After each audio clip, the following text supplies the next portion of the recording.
Hey y'all, welcome back to my channel. My name is Tori Brame. I have lupus and I talk about chronic illness and depression. In this video, I want to talk about the holidays. They're coming up, and holidays is something that either fills you with childlike joy or strikes fear in your heart.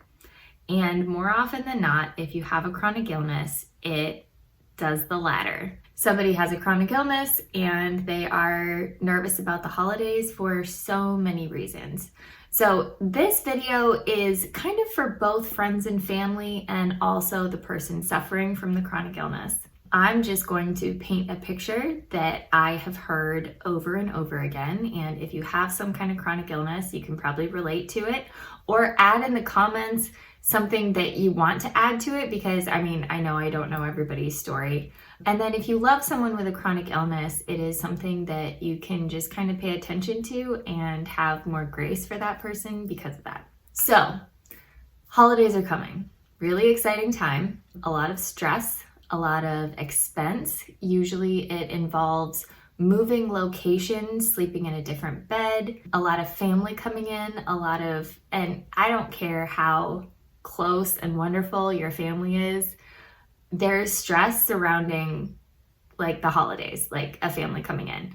There just always is. You can't avoid it. It's a really exciting event, but like it's stressful too. So, it's that type of thing. If you do not have an ideal family situation, it's even more stressful. So, stress around family around the holidays. There are also going to be foods that might not be what you're typically eating. Your bedtime is probably going to be a little different, and your sleep is going to be interfered with one reason or another. If you choose not to participate in the family holiday, or you choose to stay in town, or you just keep everything the status quo, it can be a little disappointing. Even though you feel like it's the best decision for you, you can also experience Fomo stress or like letdown because you are not able to participate like you have in the past.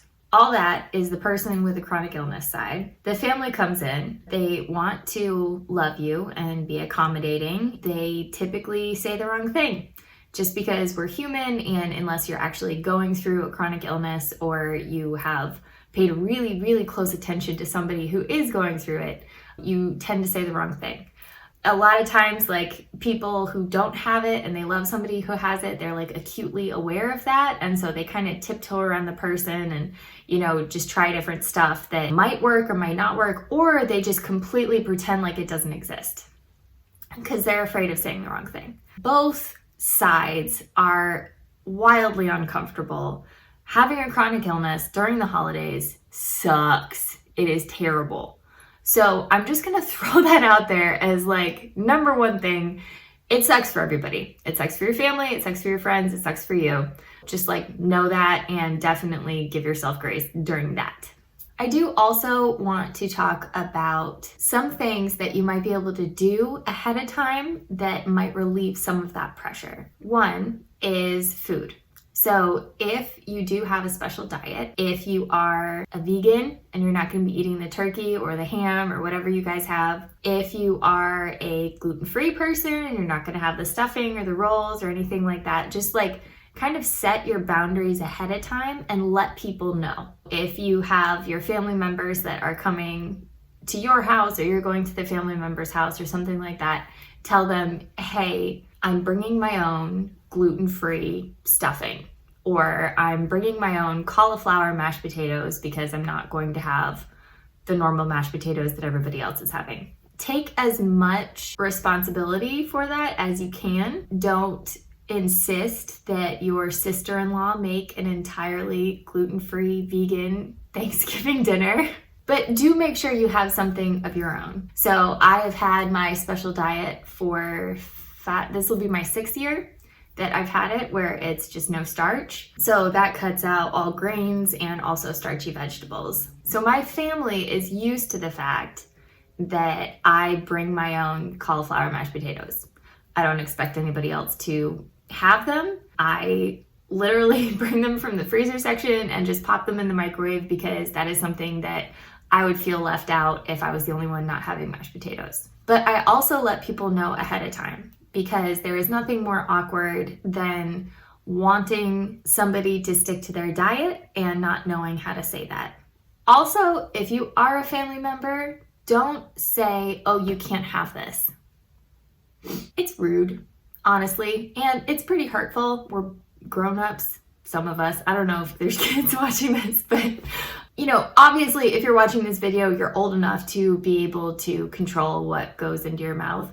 So it is really nice when somebody offers. Like, if somebody offers me the rolls, I feel very taken care of and included, even though I'm going to reject them. I've literally never accepted rolls in the last 6 years. But it is nice, just like you're included, you're allowed to have some of these if you want.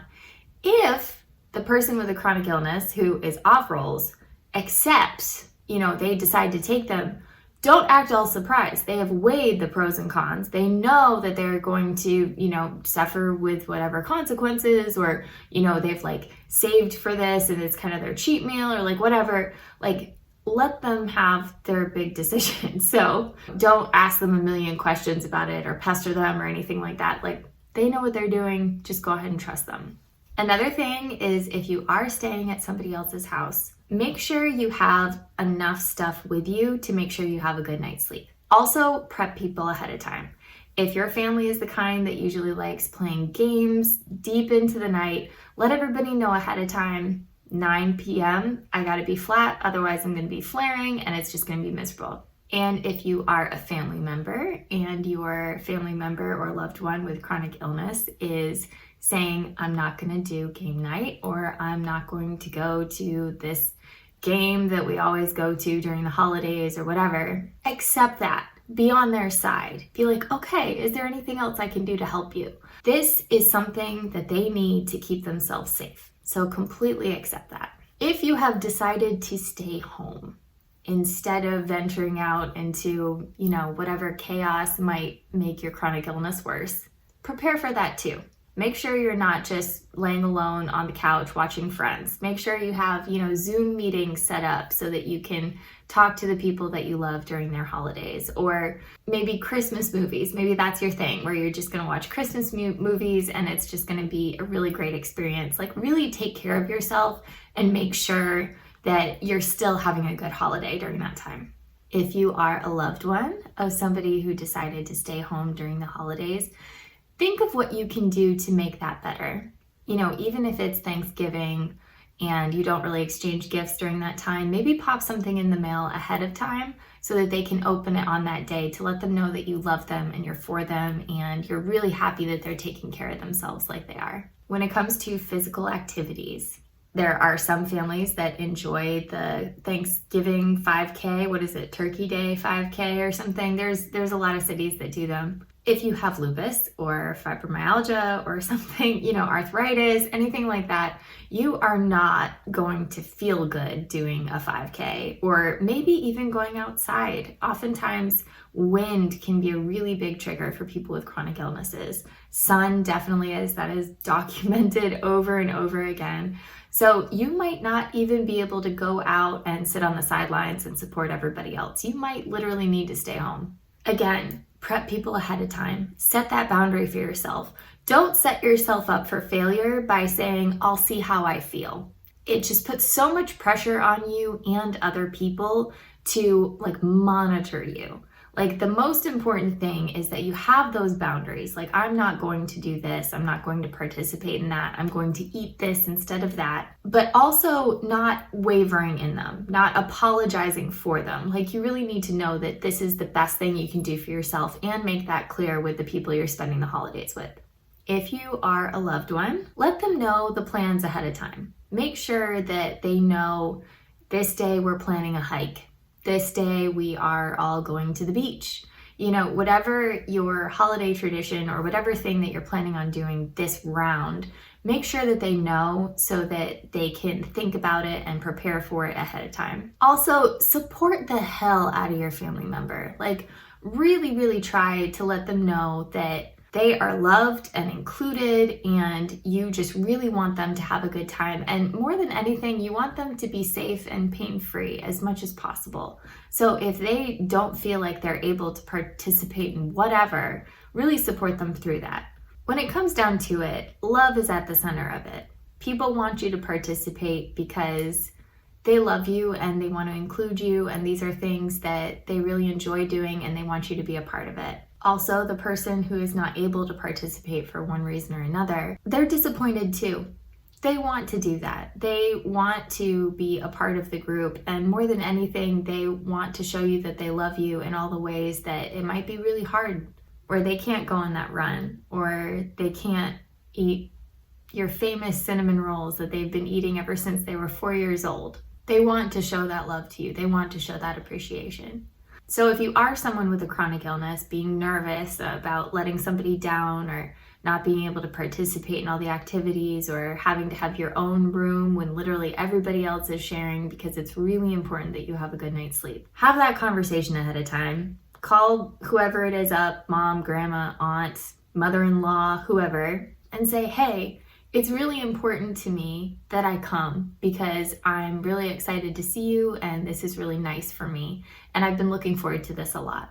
I am nervous because I do require a lot of accommodations. I want to plan those ahead of time so that there are no surprises and we can make sure that we're both on the same page before the holiday. It will go really far, I guarantee you, because if they know you're coming, they're nervous too. They want to make sure it's a good time. A lot of people, illness, health in general is kind of a sensitive topic, so they might not come out and say it. If you are a family member or a loved one, come out and say it. That's all you have to do. Just call somebody and be like, hey, it's really important to me that you have a good time while you're here. What can I do to accommodate you? That might be going out and buying a weighted blanket or, something other than a blow-up mattress for them to sleep on. I don't know what it'll be. It'll be different for everybody, but just calling them ahead of time and being like, what can I do to make sure that you have the best time possible? Well, that's all I have for you guys today. I hope you guys have a safe and wonderful holiday. Really enjoy yourselves, stand up for yourself, and definitely stand up for your loved ones and include them in everything you can. I'll talk to you guys later. See ya.